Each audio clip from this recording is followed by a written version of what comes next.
दयाराम,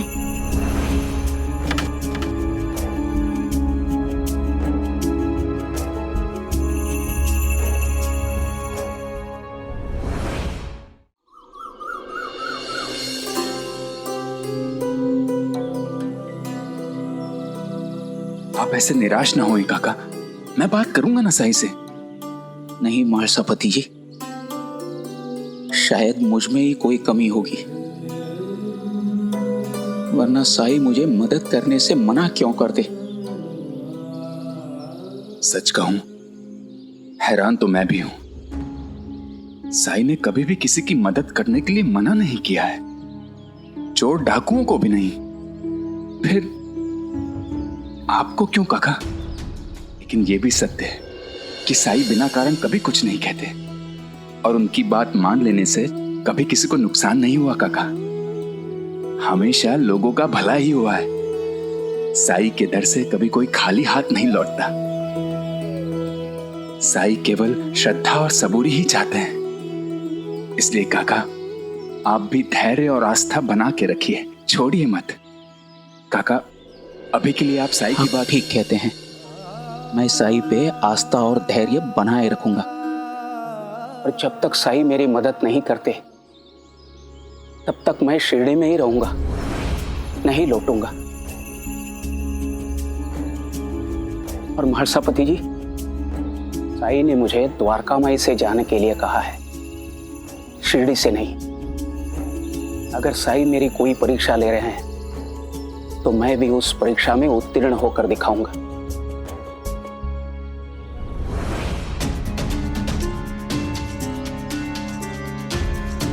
वही नहीं,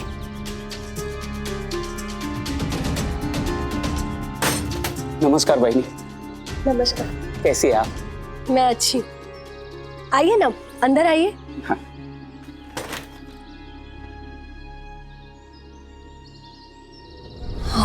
साई की बात मानकर काका को वापस बंबई जाने के लिए कह रहा था, लेकिन वो पार्वती काका समझ नहीं रहे हैं कि साई उन्हें वापस बंबई जाने के लिए कह चुके हैं।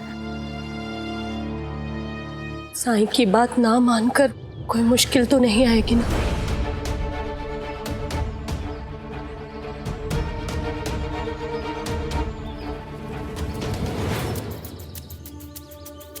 पंता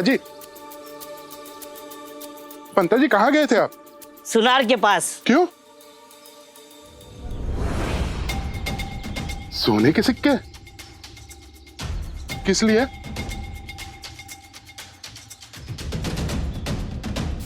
सुनो सुनो सुनो,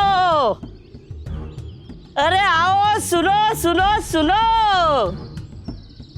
इस बार कुलकर्णी वाड़े में जो जन्माष्टमी होगी, उस हंडी में सोने के सिक्के होंगे, बिल्कुल इसके जैसे।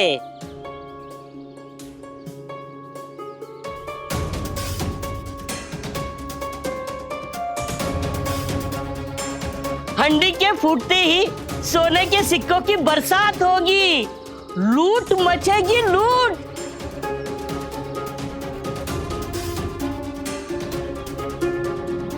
पंता जी, ऐसा है तो क्यों ना हंडी हम ही फोड़ दें और सोना हम ही क्यों ना लूट ले?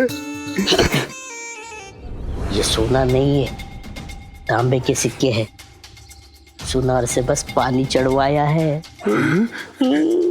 वाह पंता जी वाह, बुद्धि हो तो आपके जैसी। गांव वालों को कुलकर्णी सरकार के घर बुलाने का क्या तरीका सोचा है। कुलकर्णी सरकार और सोने के सिक्के देंगे, ऐसा हुआ है क्या कभी? देखना, दही हंडी के दिन जरूर कोई चालाकी करेंगे। तेरी हिम्मत कैसे हुई सरकार के बारे में ऐसा बोलने की? अरे चलो चलो, हमारी जन्माष्टमी तो द्वारका माई में ही मनेगी। चलो चंदू। जो कुलकर्णी वाड़ा आकर जन्माष्टमी मनाएगा, सरकार उसका ऋण माफ कर देंगे। अरे सुनो सुनो, अरे सुनो। पंता जी, ये सब तो चले गए। पंता जी, इस बार कुलकर्णी सरकार की दही हांडी नहीं फूटी तो सरकार हमें फोड़ देंगे। अंता जी, जान बचाने के लिए कुछ ना कुछ तो करना पड़ेगा। हाँ अंता जी।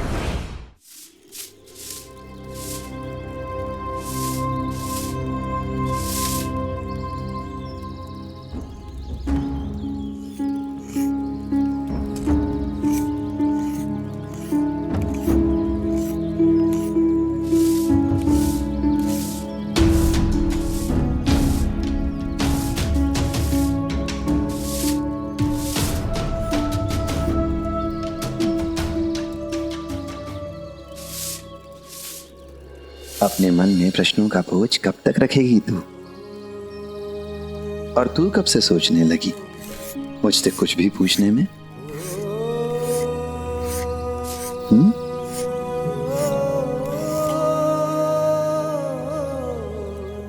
मैं जानती हूँ साईं, तुम जो कुछ भी करते हो उसके पीछे कोई कारण, कोई वजह जरूर होती है। लेकिन साईं, मुझे बेचारे काका महाजनी के लिए बहुत बुरा लग रहा है। वो मालसा काका के साथ घर जा रहे थे, तब मैंने उन्हें देखा था। उनका चेहरा उतरा हुआ था साईं। मुझे पता है, तुमने मालसा काका से कहा था कि वो काका महाजनी को यहाँ आने से रोके। मैं उस दिन तुमसे पूछने वाली थी, सबके सामने नहीं पूछ पाई। मैंने कभी नहीं देखा कि तुम किसी के साथ किसी कठोरता से पेश आओ या किसी के साथ रूखा व्यवहार करो। तो फिर काका महाजनी के साथ क्यों साईं? वो अपने बेटे के लिए बड़ी उम्मीद लेकर आए हैं साईं। शमुना ताई बता रही थी कि तुम्हारे बारे में सुन के ही काका महाजनी तुम्हें बहुत मानने लगे हैं। ये आस्था तुमसे जुड़ गई है साईं, तभी तो वो बंबई से इतनी दूर यहाँ आए हैं, वो भी दफ्तर से छुट्टी लेके। एक कहानी सुनेगी? कहानी? हाँ, पर मेरे ये कहानी भी नारद जी और भगवान विष्णु अर्थात नारायण की है। जैसा कि सभी जानते हैं कि नारद जी नारायण नारायण का जाप करते हुए तीनों लोकों में घूमते रहते हैं। ऐसे ही एक दिन घूमते घूमते वो वैकुंठ अर्थात विष्णुलोक पहुंचे और विष्णुलोक पहुंचकर नारद जी ने नारायण से प्रश्न किया कि प्रभु, तीनों लोकों में आपका सबसे बड़ा भक्त कौन है? नारद जी अपना नाम सुनना चाहते थे, पर भगवान विष्णु ने पृथ्वी की ओर इशारा करते हुए कहा कि मेरा सबसे बड़ा भक्त वो किसान है, वो जो खेत में काम कर रहा है। इस पर नारद जी को बहुत आश्चर्य हुआ और ये जानने के लिए कि वो किसान ऐसा क्या करता है जिसके कारण स्वयं नारायण उसे अपना सबसे बड़ा भक्त बता रहे हैं, वो जल्दी से पृथ्वीलोक पर उस किसान के पास पहुंच गए और उसकी दिनचर्या जानने का प्रयास करने लगे।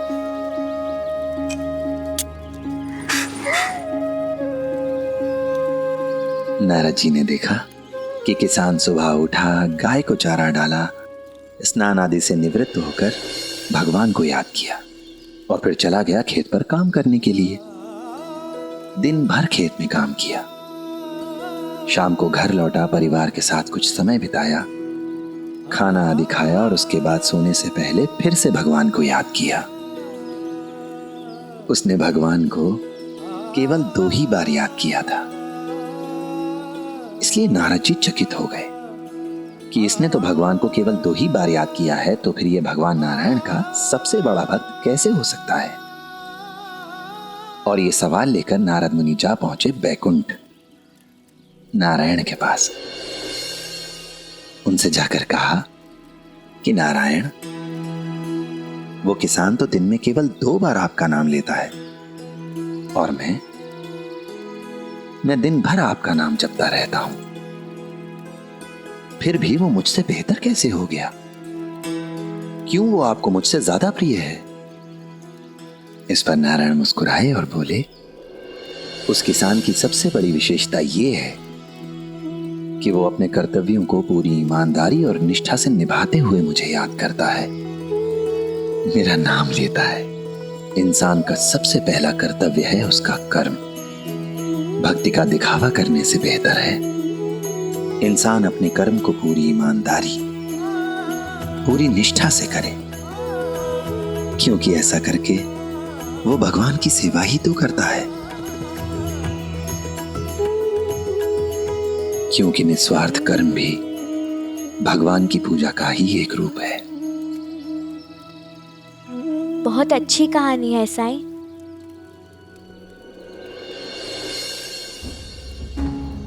लेकिन साईं, तुमने मेरे सवालों का जवाब ही नहीं दिया। तुम काका महाजनी को वापस क्यों भेजना चाहते थे? क्या तुम उनके बेटे को ठीक नहीं करोगे?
उधर क्या देख रहे हो? खेलो ना मेरे साथ।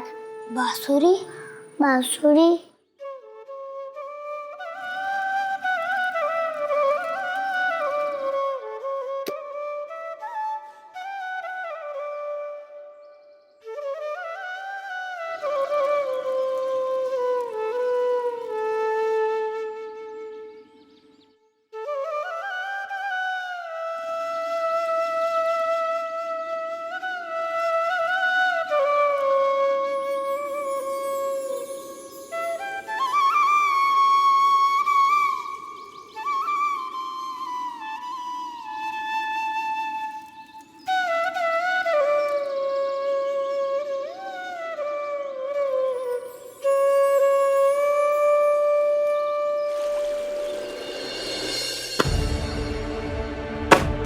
ये क्या है अनंत? 2 दिन पहले दिया था ना ये तुम्हें, पूरा तो नहीं किया, और जितना किया उसमें इतनी सारी भूल चूक। एक बही खाता नहीं संभाल सकते तुम? एक बहुत बड़े निविदा के लिए चाहिए था मुझे सब।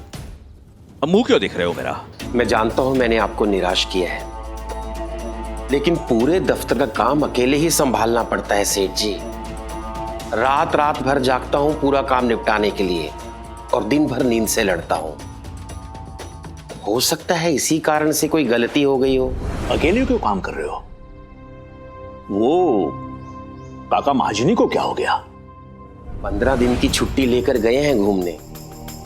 मैंने बहुत समझाया कि अभी ना जाओ, काम बहुत है, पर वो ठहरे अपनी मर्जी के मालिक। बोले काम वाम तो चलता रहेगा, ये घूमने फिरने की उम्र है।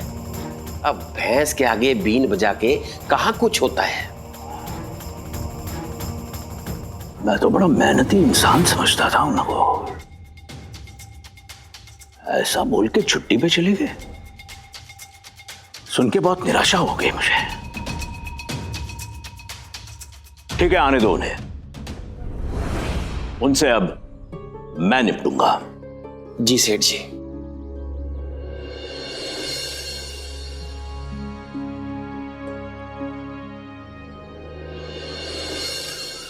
महारसापति जी, मैं सोच रहा हूं कि मैं मारुति मंदिर में भोग लगाऊं और उसके बाद साई के पास प्रसाद लेके जाऊं, तो शायद साई मना नहीं कर पाएंगे। दयाराम! दयाराम! क्या हुआ? वो घर पर नहीं है। घर पर नहीं है? फिर कहाँ गया? मैं रसोई में थी और मुझे लगा कि वो मार्तन के साथ खेल रहा है, लेकिन जब बाहर आकर देखा तो मार्तन अकेला था। उससे मैंने पूछा भी तो उसने कहा कि वो भी दयाराम को ढूंढ रहा है। पता नहीं कहाँ चला गया। पार्वती यहीं आसपास गया होगा, मिल जाएगा। काका आप बिल्कुल मत घबराइए, शिरडी में उसे कोई खतरा नहीं है। नहीं महासापति जी, आज तक मैंने उसको कभी अकेला नहीं छोड़ा। दयाराम, दयाराम काका, पार्वती दयाराम, काका, दयाराम, काका मेरी बात तो सुनिए।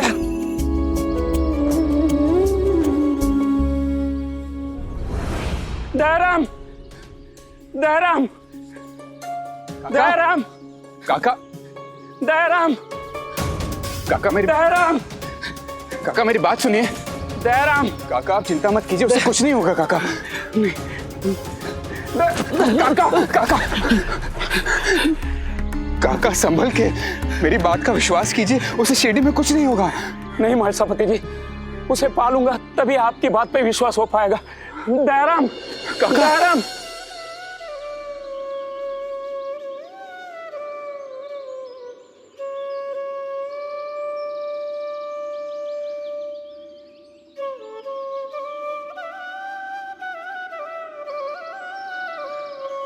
बांसुरी का आवाज, ये तो साई हो सकते हैं।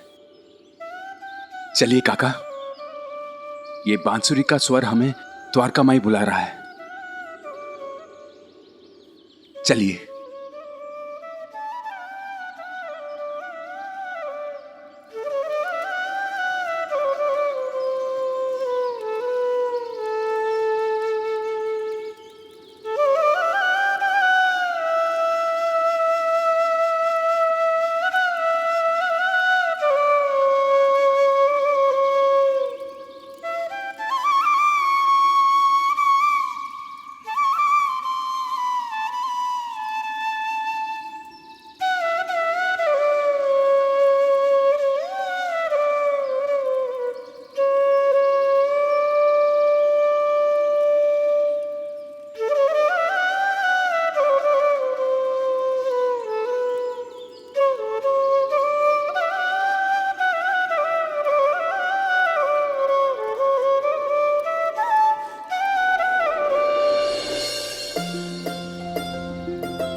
बांसुरी अच्छी लगी? हाँ।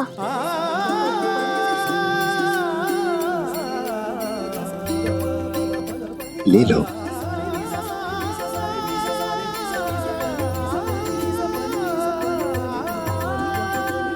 कुछ नहीं होगा, ले लो। मोर पंख है तो बांसुरी भी तो होनी चाहिए।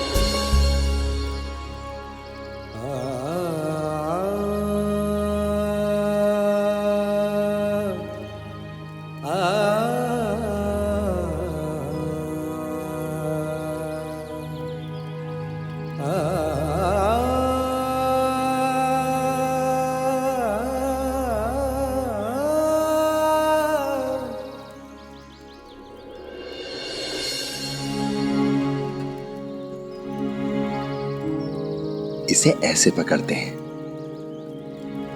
और यहां से फूंकते हैं। ये लो।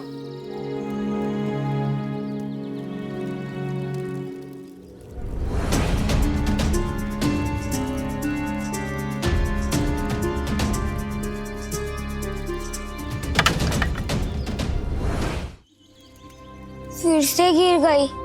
तो उठा लो। उठाओ।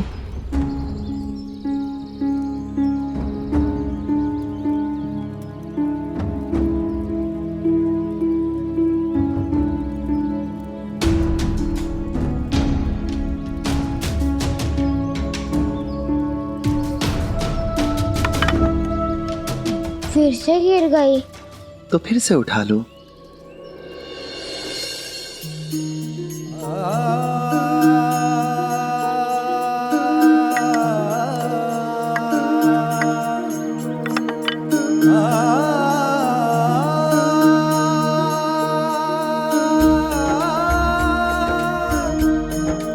अगर तुम इसे बजाओगे तो मैं तुम्हें एक अच्छी धुन सिखाऊंगा।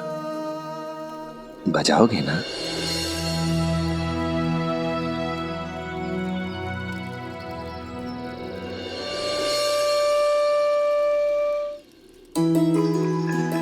शाबाश।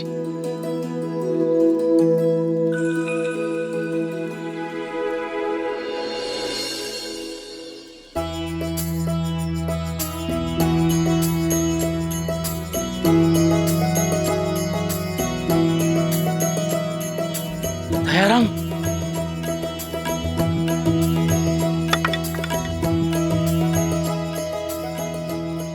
कहाँ चले गए थे तुम?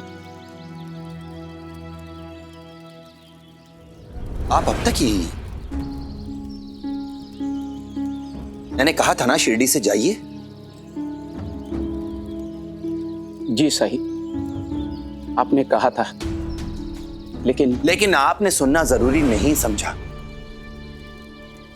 अपने शहर वापस जाइए।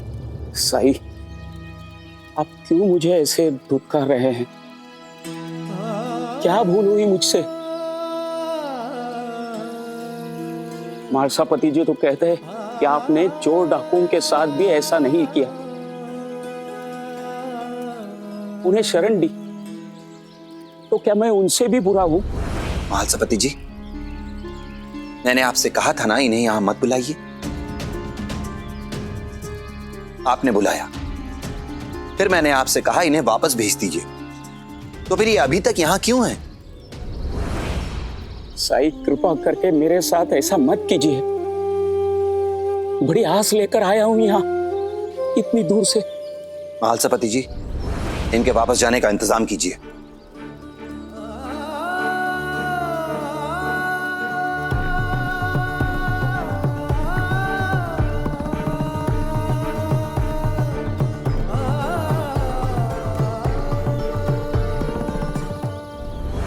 इन्हें कुछ करने की जरूरत नहीं है, मैं चला जाऊंगा। गलती मेरी ही थी कि मैंने सोचा ईश्वर ने मेरी पुकार सुन ली। चलो। रुकिए, मैंने आपसे जाने के लिए कहा है, दयाराम से नहीं। दयाराम यहीं रहेगा। क्या मतलब? मतलब तो यही हो सकता है कि साई दयाराम की मदद करना चाहते हैं। काका, अब तो आप समझिए और साई की बात मान लीजिए। अपने इकलौते बेटे को छोड़ के, जिसे मैंने आज तक कभी मुझसे अलग नहीं किया, मालसापति जी, इसको छोड़ के मैं चला जाऊं? मालसापति जी, मेरा दयाराम बाकी बच्चों जैसा नहीं है। हर समय उस पर ध्यान रखना पड़ता है। नहीं मालसापति जी, मैं इसे यहां छोड़कर नहीं जा सकता हूं, और वैसे भी ये मेरे बिना नहीं रह पाता।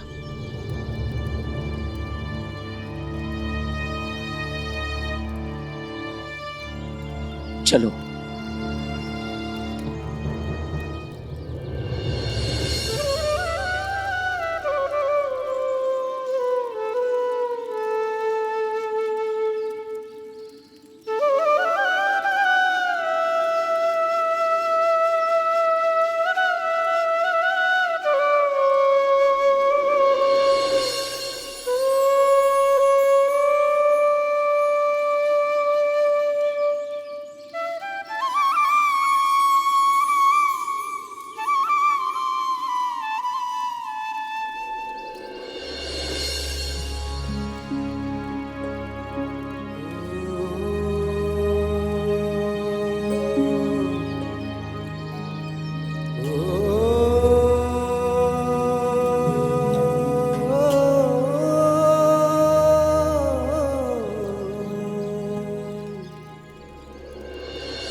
आज तक दयाराम कभी मेरा हाथ छोड़कर किसी अजनबी के पास नहीं गया था। अब तो आप समझ जाइए काका, बंबई से इतना भरोसा करके आए हैं साई पर, थोड़ा और कर लीजिए। दयाराम को यहीं छोड़ जाइए, हम सब भी हैं उसकी देखभाल करने के लिए। और काका, सबसे बड़ी बात, दयाराम के ऊपर अब साई का हाथ है। किस बात पर विश्वास करूं और किस पर नहीं, अब कुछ समझ नहीं आ रहा है।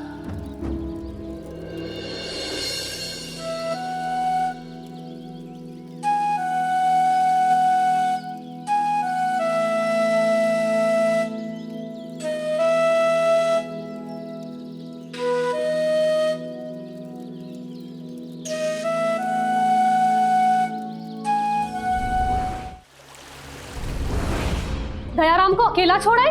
हे भगवान, इसके पहले हमने कभी अपने पड़ोसियों के यहाँ भी दयाराम को अकेला नहीं छोड़ा, और आज आप उसे इतने मील दूर शिरडी में छोड़ा है। एक बार भी सोचा नहीं आपने? मेरा तुम्हें जितनी दयाराम की फिक्र है उतनी मुझे भी है, पर साई। कुछ नहीं सुनना है मुझे कि किस किस ने क्या क्या कहा। आज तक आप दयाराम को लेकर अपनी मनमानी करते आए हैं। न जाने दयाराम को कितने ही साधु, फकीर, हकीम, वैद्य के पास ले गए, लेकिन कोई फायदा नहीं हुआ। हमारी सारी बचत उसमें खर्च हो गई, लेकिन मैंने आपको कभी रोका टोका नहीं, क्योंकि ये सब आप दयाराम की भलाई के लिए कर रहे थे। लेकिन उसे हमसे इतनी दूर अकेला छोड़ देने में क्या भलाई हो सकती है उसकी? मीरा, हमें उसे फौरन वापस लाने जाना है, बस अभी जाना है। आप मेरे साथ चलते हैं तो ठीक है, वरना मैं अकेली चली जाऊंगी। मैं किसी भी सूरत में अपने बेटे को अकेला नहीं छोड़ूंगी। मीरा, तुम। नमस्कार काका। अरे बाला, तुम? शुक्र है भगवान का कि आप आ गए। चलिए दफ्तर, जल्दी चलिए। क्या हुआ बाला, क्या बात है? सेठ जी पिछले कुछ दिनों से आपको रोज याद कर रहे हैं। अरे ये सबसे पहले यही तो बताना था मुझे, लेकिन दयाराम को साथ में न देखकर बात मेरे दिमाग से ही निकल गई। ये रोज आ रहे हैं पूछने कि आप आए या नहीं।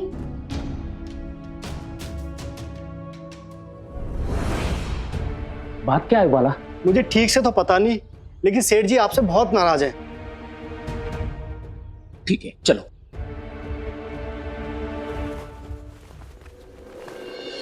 मैंने पहले ही कहा था, मत जाइए शिरडी, मत जाइए। एक परेशानी कम थी जो दूसरी आ गई। इधर सेठ जी नाराज हो गए, उधर बेचारा दयाराम अकेला है। पता नहीं क्या होगा अब।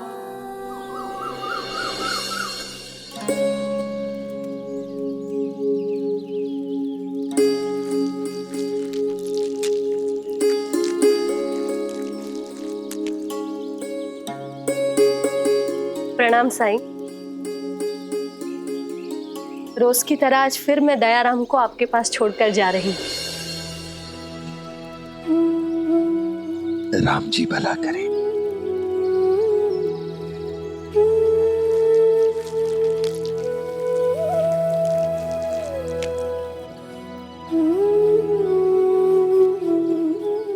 बताओ, आज क्या करना चाहते हो दयाराम?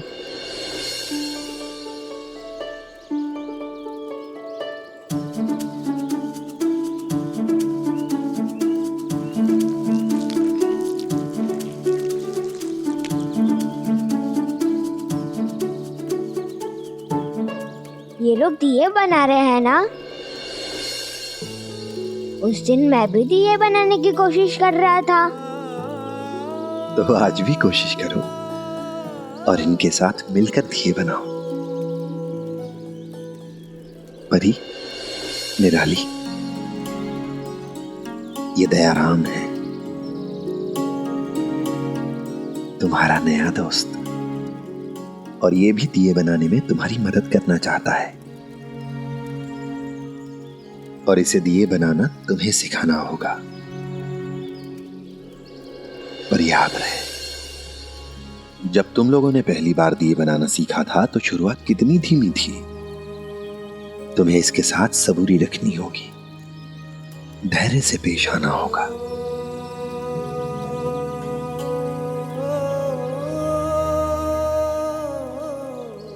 जी साईं, दया को हम सबूरी के साथ सिखाएंगे।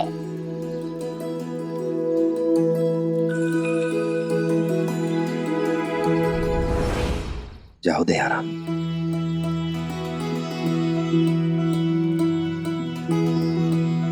दयाराम, क्या तुम बाहर से थोड़ी गीली मिट्टी लेकर आओगे? अभी लाया।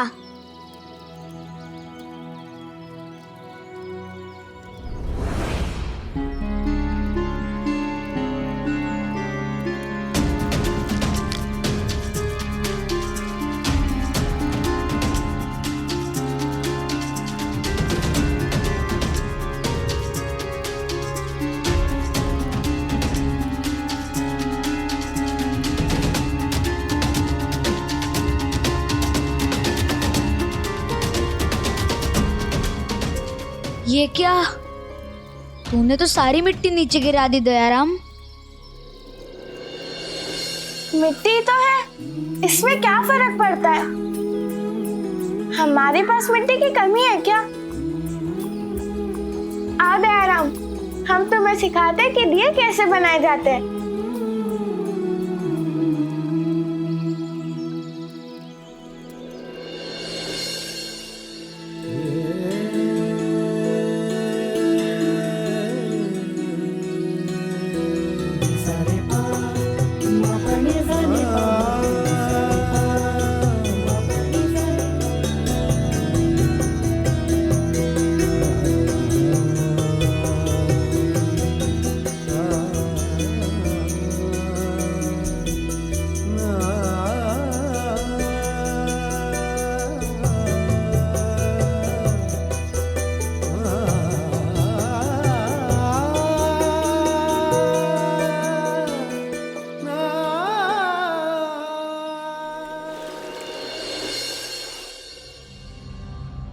आनंद बाबू, नमस्कार।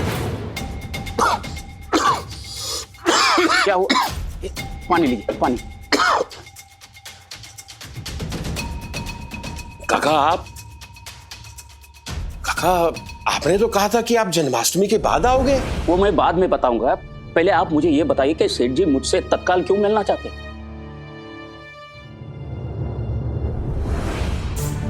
अगर काका को सेठ जी से मिलने दिया तो मेरा भेद खुल जाएगा। सेठ जी के आने से पहले इसे यहां से चलता करना होगा मुझे। काका, आपने आने में बहुत देर कर दी। सेठ जी आपकी राह देख रहे थे, फिर निराश होकर चले गए। सेठ जी को किसी आवश्यक कार्य से बाहर जाना था। जाने से पहले सेठ जी ने आपको नौकरी से निकाल दिया और कह गए हैं कि जब भी काका आए उन्हें कहें कि अपना सामान समेटे और चलते बने। सेठ जी आपकी शक्ल भी देखना नहीं चाहते हैं। क्या ऐसा किया क्या है मैंने? काका, सेठ जी आपसे बहुत नाराज है।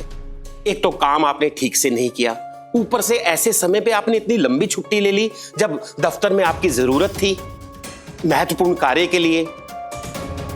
काका, मैंने पहले भी आपको सेठ जी के काम के बारे में बताया था, लेकिन आपने मेरी एक भी नहीं सुनी। काका, अब जो हो गया सो हो गया, इसमें मैं कुछ नहीं कर सकता। देखो काका, अब आप जाओ।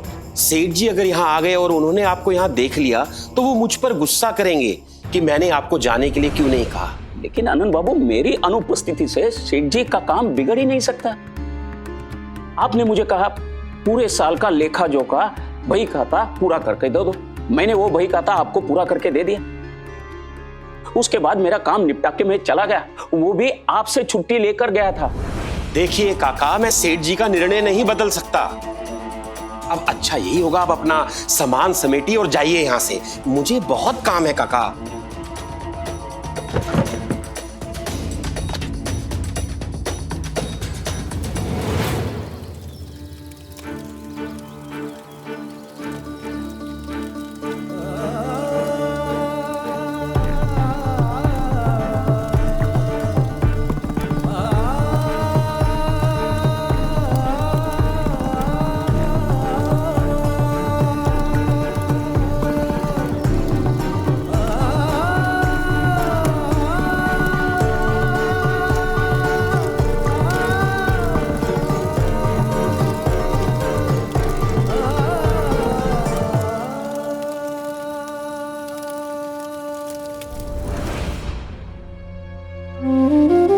पता नहीं अनजाने में क्या पाप हुआ है मुझसे, जो इन दिनों मेरा इतना बुरा वक्त चल रहा है। बहुत आस लेकर गया था साई के पास, और उन्होंने अपमानित करके बंबई भेज दिया मुझे, और यहाँ आया तो नौकरी गई। उधर मैंने दया को अकेला छोड़ दिया है, पता नहीं वो किस हाल में होगा। मैं ना घर का रहा ना घाट का, अब क्या करूंगा मैं?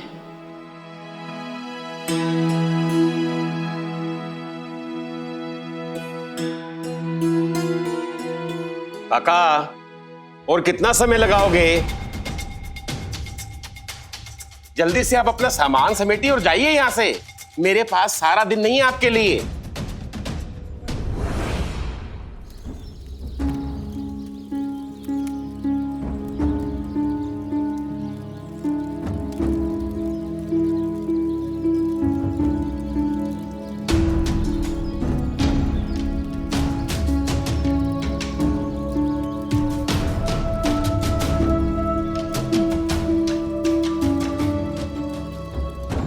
क्या हुआ साई?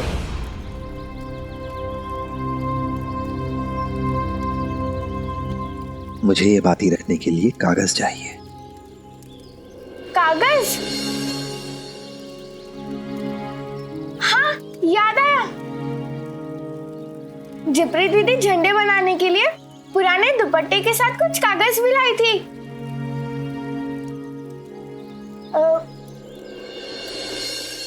उस पोटली में। मन में साई के क्या है कौन जान पाए। ओम साई ओम साई ओम साई ओम। आ जा रहे हो?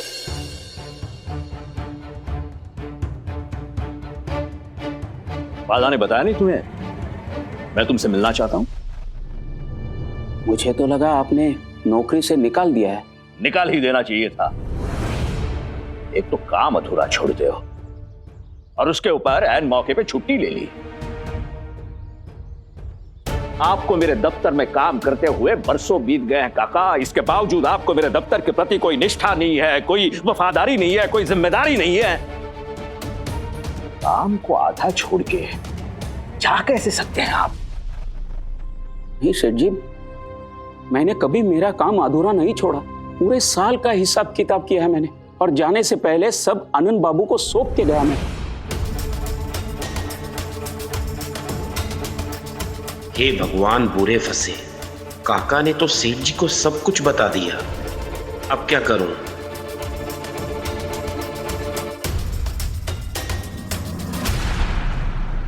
एक तो काम चोरी और ऊपर से झूठ। काका, आपने 1 साल क्या 1 महीने का बही खाता भी ठीक से पूरा नहीं किया है ना मुनीम जी? जी सेठ जी। ये सच नहीं है अनंत बाबू। अनंत बाबू, आप तो जानते हैं कि मैंने पूरी रात जागकर उन बही खातों को पूरा किया था, और जाने से पहले अनंत बाबू ने उसे जांचा भी था। उन्हें कोई गलती नहीं मिली थी। ये सब झूठ है सेठ जी। काका झूठ बोल रहे हैं।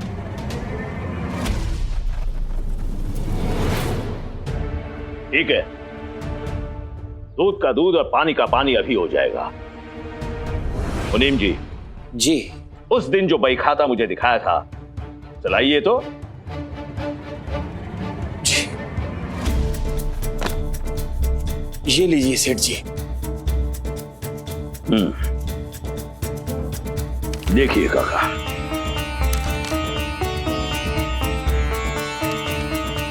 देखिए पूरी है ये। माफ कीजिएगा सेठ जी, ये मेरी लिखाई नहीं है। आनंद बाबू, मैंने आपको सारी बही खाता दी थी जिसमें पूरे साल का हिसाब किताब लिखा था। आखिर आप झूठ क्यों बोल रहे हैं? काका, आप मुझे झूठा ठहरा रहे हैं? काका, आपने मुझे यही बही खाता दिया था, और आप काका ये कैसे भूल गए कि मैंने आपकी कितनी गलतियां छुपाई हैं आपके बेटे पे तरस खाके? और आज आपकी नौकरी पे बनाई तो आप मुझ जैसे शरीफ आदमी पे इल्जाम लगा रहे हैं? शर्म आनी चाहिए आपको काका महाजनी। अपनी गलती का दोष दूसरों पर डाल रहे हो।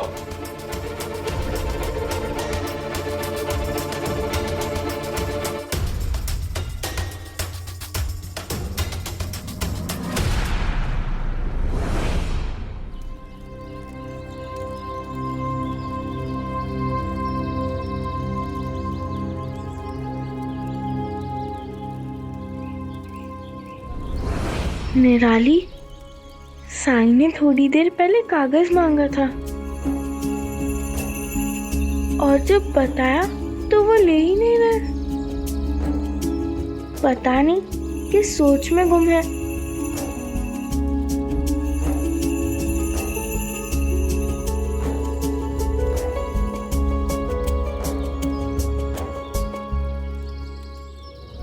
सेठ जी, मैं उन बही खातों को ढूंढता हूँ जो मैंने आनंद बाबू को दी थी। यही दफ्तर में कहीं होनी चाहिए। रुको,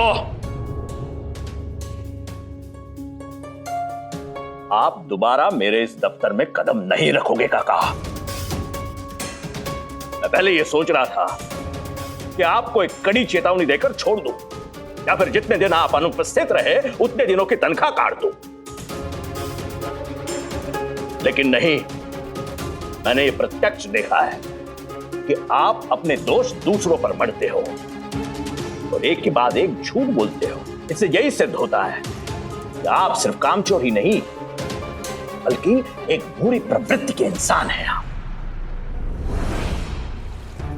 आज के बाद मैं आपको मेरे दफ्तर में कभी देखना नहीं चाहता हूं और ना ही चाहता हूं कि आप मेरे इन बही खातों के गिर्द गिर्द भी जाओ, समझे? आप जैसे आदमी का क्या भरोसा। दफा हो जाओ यहां से।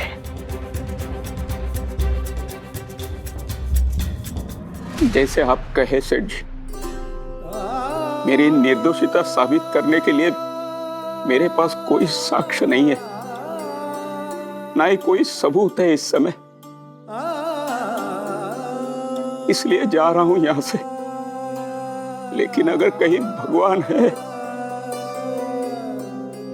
तो एक दिन आपको जरूर सच्चाई का पता चलेगा।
ये तो हिसाब किताब है।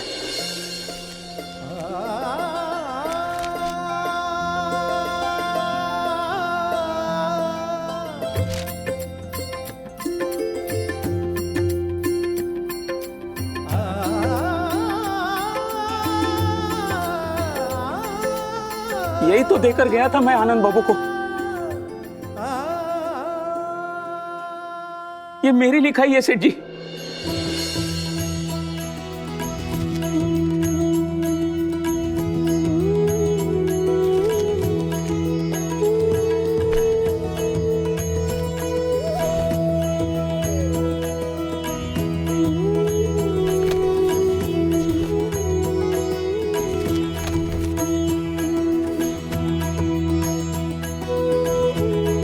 ये तो पूरे साल का हिसाब किताब है और 16 आना सही भी है। मुझे एक बात बताइए काका, आपने पूरे साल का हिसाब क्यों दुरुस्त किया? मुझे तो बस इसी महीने का हिसाब चाहिए था। आनंद बाबू ने कहा था कि अगर तुम्हें छुट्टी चाहिए तो जाने से पहले मुझे पूरे साल का काम करना होगा।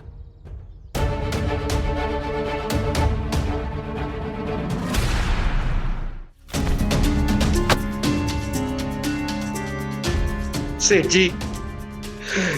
जी मुझसे बहुत बड़ी गलती हो गई, आप मुझे माफ कर दीजिए। गलती? इसे तुम गलती कहते हो आनंद?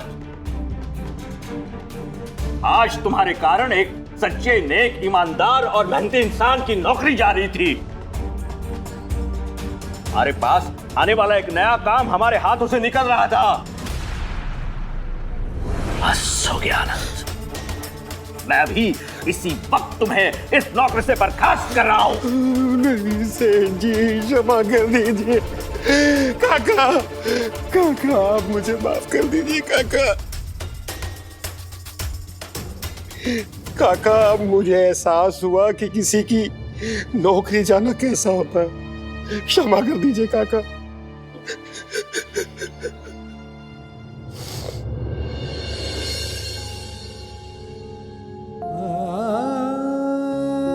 सेठ जी, आनंद बाबू को माफ कर दीजिए।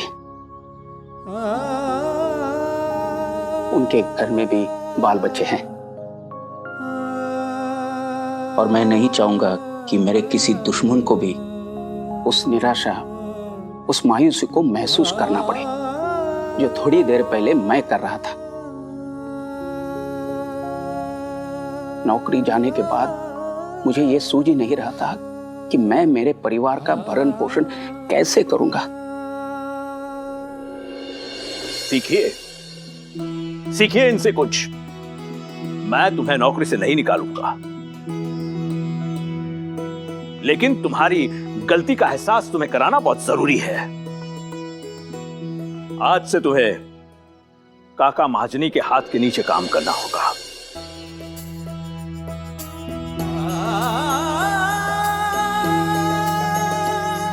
और कुछ नैतिकता भी सीखो, अपने काम में भी और अपने जीवन में भी। आज से हमारे इस दफ्तर के नए मुनीम जी होंगे काका महाजनी।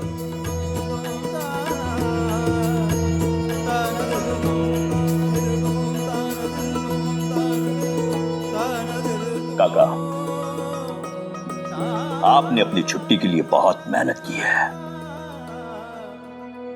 और मुझे विश्वास है कि आपकी ये मेहनत जाया नहीं जाएगी। अब मुझे निश्चित रूप से वो निविदा भी मिलेगी। अब आप जाइए काका, कुछ समय अपने परिवार के साथ बिताइए।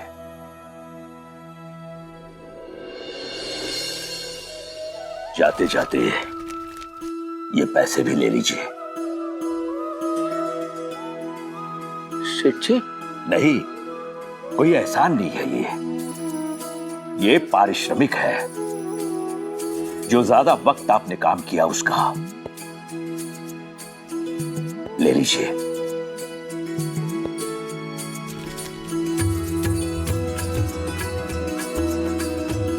शुक्रिया सेठ जी।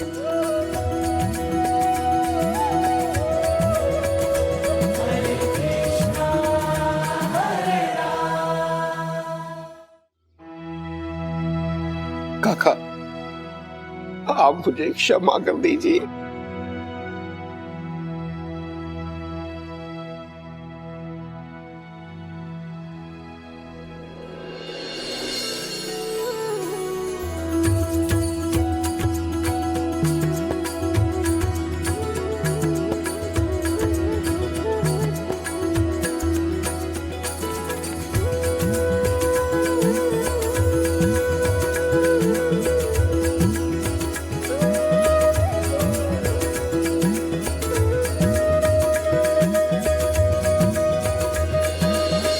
नहीं चाहता था कि आप यहां आए शिरडी में, और मैं ये भी नहीं चाहता कि आप द्वारका माई में कदम रखें। अब जाइए यहां से। साई बिना कारण कभी कुछ नहीं कहते, और उनकी बात मान लेने से कभी किसी को नुकसान नहीं हुआ काका। आप अब तक यही हैं। मैंने कहा था ना शिरडी से जाइए। अब समझा, मुझे डांट टपट के शिरडी से बंबई भेजने के पीछे यह राज था साई का।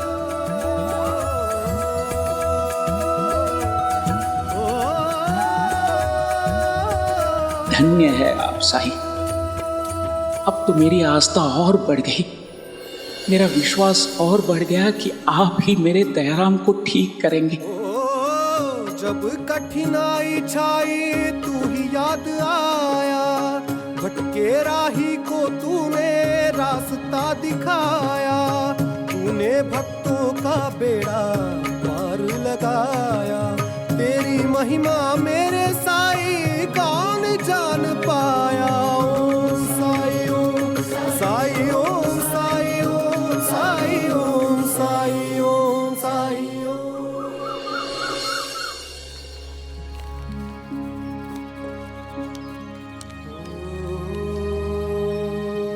बच्चों, जल्दी जल्दी हाथ चलाओ।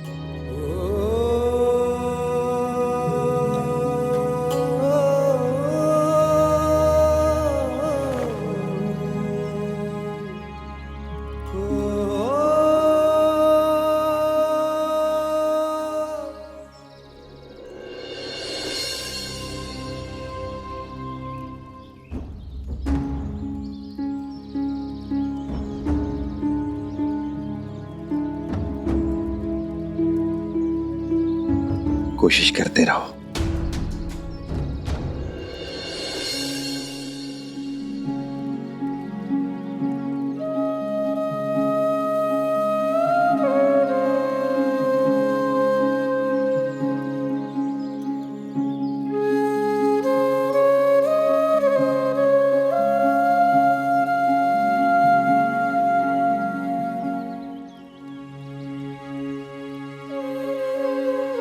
दया की मदद करे।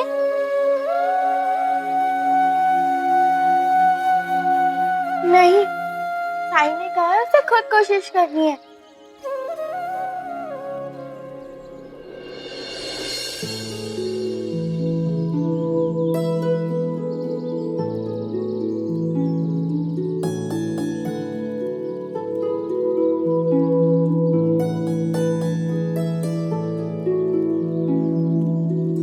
मैंने ठीक ठीक दिए बनाए हैं ना?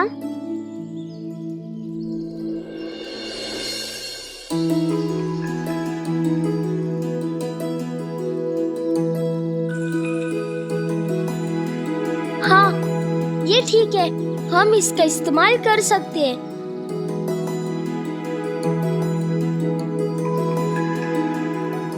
जाओ, इसे बाद दूसरे दियों के साथ सूखने के लिए रख दो।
अरे ये क्या किया? सारे दिए तोड़ दिए। कितनी मेहनत से बनाए थे। थोड़ा ध्यान से रखना चाहिए था ना। अब फिर से बनाने पड़ेंगे। हाँ, 2 दिन में जन्माष्टमी है। द्वारका माई को हम दियों से पूरा भरना चाहते थे, अब कैसे पूरा होगा?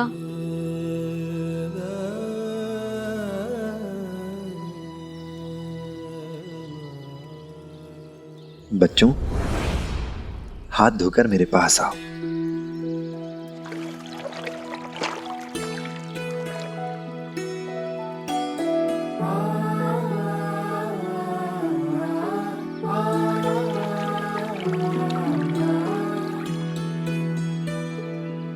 बैठो।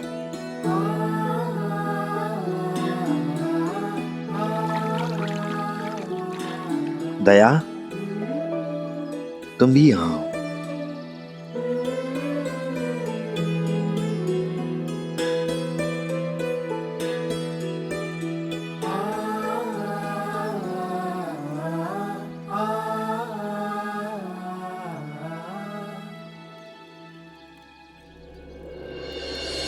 खुद को दोष मत दो दया। दयाराम, तुम्हारी मंशा अच्छी थी, मैं जानता हूं।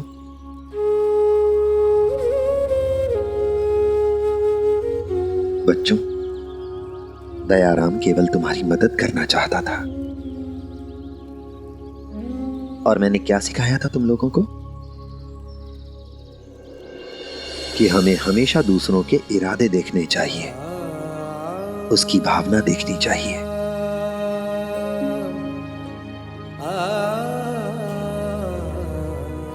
अच्छा, एक बात बताओ, अगर हम खाना जमीन पर फेंकें तो क्या ये ठीक है? नहीं साईं, बिल्कुल नहीं। भोजन बर्बाद करना नहीं चाहिए। अन्न का अपमान है। भगवान जी को ये बात अच्छी नहीं लगती। अच्छा, और अगर हम खाना जमीन पर पशु पक्षियों को खिलाने के लिए फेंकें तो? नहीं साईं, वो तो हम किसी की मदद करने के लिए जमीन पर डाल रहे हैं। ये इनका अपमान थोड़ी हुआ, ये तो हम अच्छे काम के लिए खाना जमीन पर डाल रहे हैं। हाँ, चींटियां और पशु पक्षियों की मदद करने के लिए, इसलिए ये गलत नहीं है।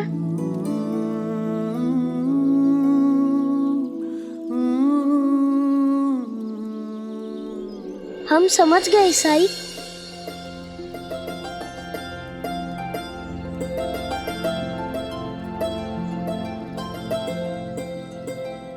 दयाराम, घबराओ नहीं, कोशिश करते रहो और तब तक करते रहो जब तक कि तुम कामयाब नहीं हो जाते। कौन जाने द्वारका माई जन्माष्टमी पर इस बार तुम्हारे ही बनाए दियों से रोशन हो।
चोर है ये, चोर।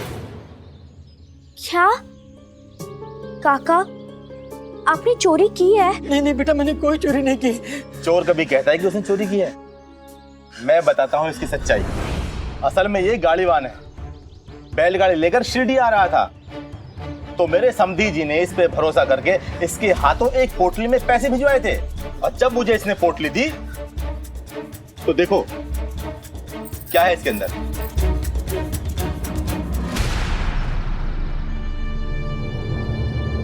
तुकाराम ने मुझे ये पोटली देकर मुझे मूर्ख बनाया है। ये तो शुक्र है भगवान का कि मैंने पोटली समय पर देख ली। झूठ है ये, मैं अपनी आई की कसम खा के कहता हूँ, मैंने कोई पैसे चोरी नहीं किए। अरे मैंने तो पोटली खोलकर भी नहीं देखी। मूर्ख समझा है हमें। लेकिन ये अपनी आई की कसम झूठी क्यों खाएंगे? चोरों की कसमें सब झूठी होती है। अगर आप मेरी बात मानेंगे तो ऐसा करते हैं, हम साईं के पास चलते हैं। ठीक है। देखा साईं का करिश्मा।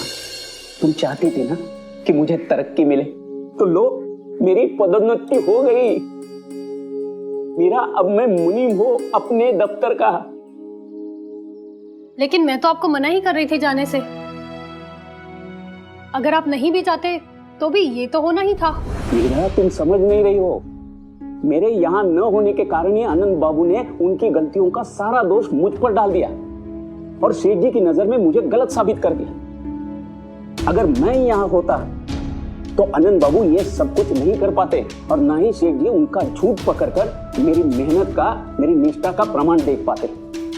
सच कहूं मीरा, उन बही खातों का समय पर मिलना ही साईं का चमत्कार है। मीरा, तुम अभी भी साईं पर विश्वास क्यों नहीं कर पा रही हो? क्योंकि इससे कहीं ज्यादा चिंता मुझे अपने बेटे की है। आप जाइए और मेरे दयाराम को वापस ले आइए। पता नहीं वो वहां किस हाल में होगा। नहीं मीरा, अब मुझे दयाराम की बिल्कुल चिंता नहीं है। वो साईं के शरण में है, वहां उसका बाल भी बाका नहीं हो सकता।